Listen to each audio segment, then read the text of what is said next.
পদ্ধতিতে মানুষ বিস্তার লাভ করেছে পৃথিবীতে, অনেক ইতিহাস।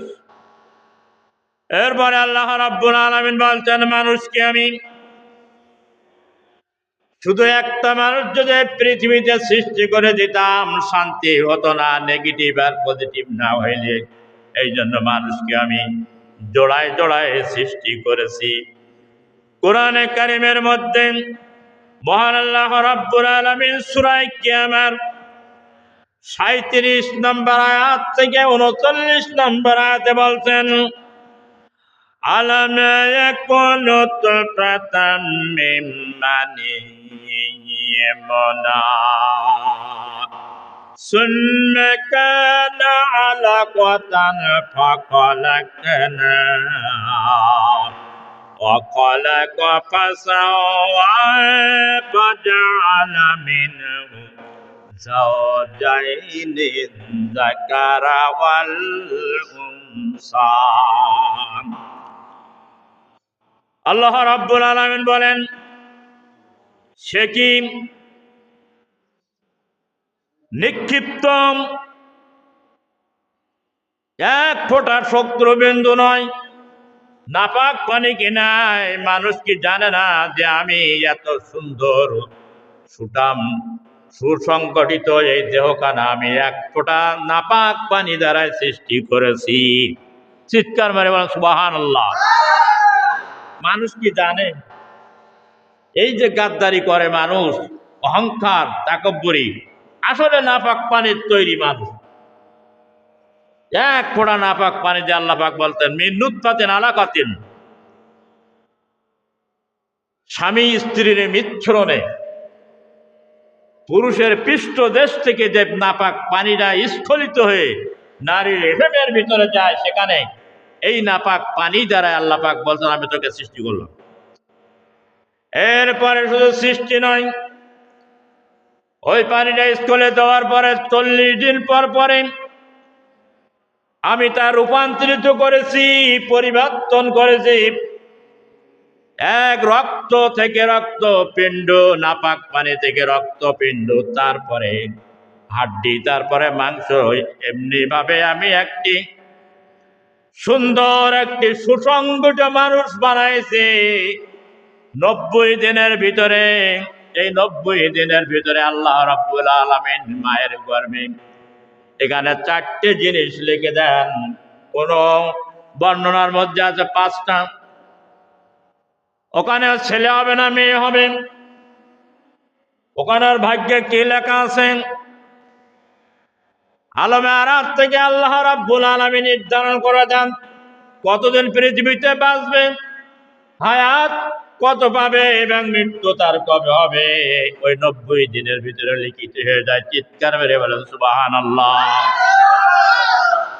আল্লাহ পাক লিখে দেন মায়ের গর্ভে। আর মায়েরা কি করে?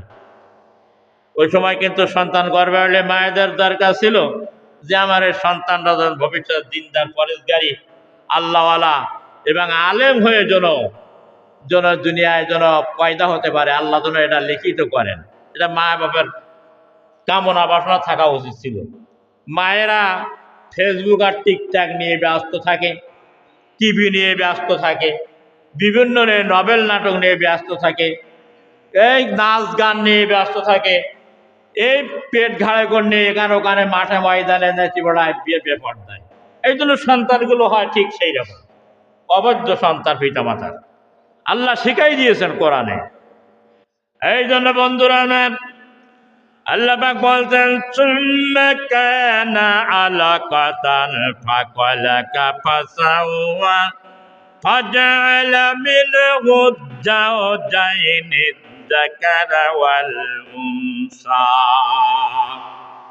ও দুনিয়ার মানুষেরা এবার শুনে রাখো, সেখানে এমন একটি জায়গা, সংকীর্ণ একটা 3টি পর্দার ভিতরে আল্লাহ রাব্বুল আলামিন তোমাকে আমাকে রেখেছিলেন মায়ের গর্ভের মধ্যে। সেখানে 3টি পর্দা ভেদ করে ওরের ভিতরে আল্লাহ খাদ্যর ব্যবস্থা করে দিয়েছেন, আরামায়েশের ব্যবস্থা করে দিয়েছেন, সুখ শান্তির ব্যবস্থা করে দিয়েছেন। এই দুনিয়ার কোনো মানুষ সেখানে যেতে পারি নাই, দেখতে পারি নাই, খোঁজ নিতে পারি নাই। এমন একটা কবরের ভিতরে আল্লাহ রাব্বুল আলামিন রেখে তোমাকে তিলে তিলে 10 মাস 10 দিন একটা সুঠাম দেহর এবং সুসংগঠিত করেন। তারপর তিনি তাতে সৃষ্টি করেন জোড়ায় জোড়ায়।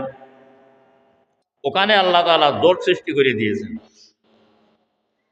জয় লিখিতের ভিতরে দুনিয়ায় কতদিন আয়ু হবে, কতদিন রিজিক হবে, কতদিন বাঁচবে, আলেম হবে না জালেম হবে,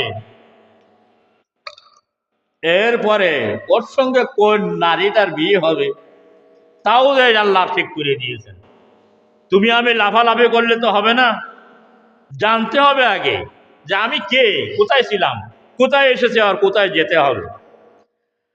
আল্লাহ রাব্বুল আলামিন বলেন খলাকনাকুম আজওয়াজান, এই পৃথিবীতে আমি যা কিছু সৃষ্টি করেছি সব কিছু জোড়ায় জোড়ায় সৃষ্টি করেছি, আমি বেজড় কিছু সৃষ্টি করি নাই। কিন্তু আল্লাহ রাব্বুল আলামিন হলেন বিজড়, তার সমকক্ষ আর কেউ নেই।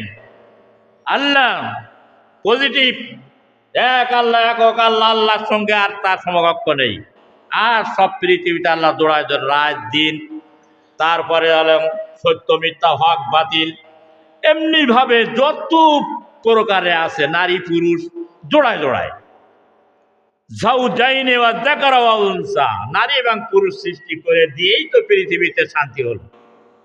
না শান্তি হয়নি বেস্টের ভিতরে থেকে এত আরাম আসে। সুতরাং অনেক ব্যাখ্যা আল্লাহ রাব্বুল আলামিন বলছেন কোরআনে কারীম সূরা ইনফিতারের 7 এবং 8 নম্বর আয়াত, ইয়া আইয়ুহাল ইনসানু মা গাররাকা বিরাব্বিকাল কারীম আল্লাযী খালাকাকা ফাসাওয়াকা ফাআদালাক ফি আইয়ি সূরাতিন মা শাআ রাক্কাবাক। আল্লাহ পাক বলতেন, ও মানুষ, ইয়া আইয়ুহান নাস, ডাক দিয়ে বলে ও দুনিয়ার মানুষেরা শুনে রাখো, ইয়া আইয়ুহান নাসু ইন্না খলাকনাকুম, আমি তোমাদেরকে সৃষ্টি করেছি, আইয়ুহাল ইনসানু মা গাররাকা বিরাব্বিকাল কারীম। ইনসান বলতে এই পৃথিবীতে সকল মানুষকে বুঝায়, এখানে একজন মানুষ নাই, পৃথিবীতে যত মানুষ আছে সবাই হলো ইনসান, মানুষ। আরবিতে বলে ইনসান, আর বাংলায় কি কয়, কি কয়, মানুষ। তা বলতো মানুষ, ইয়া আইয়ুহাল ইনসানু মা গাররাকা বিরাব্বিকাল কারীম, আমি তোমাদের সুন্দর করে সৃষ্টি করেছি, সুসংগঠিত করেছি, অবয়ব দান করেছি, তারপরে যে যেমন তার তেমনই আমি গঠন দান করেছি, চেহারা, সুরত, চোখ, নাক, হাত, পা, কান। যদি ওই মাথাটা যদি বড় করে দিত গামলার মতন করি, তা মানুষটা কি মানাতো? চোখ দুটো যদি বড় বড় করে তৈরি করে দিত তাহলে এই মানুষটাকে মানুষ হইতো? হাত দুখানা যদি লম্বা বেশি হয়ে যেত মানুষ হইতো না। তা আল্লাহ পাক বলছেন, আমি মা গাররাকা বিরাব্বিকাল কারীম আল্লাযী খলাকাকা ফাসাওয়াকা, যে আকারে চেয়েছি সেই আকারে নারী এবং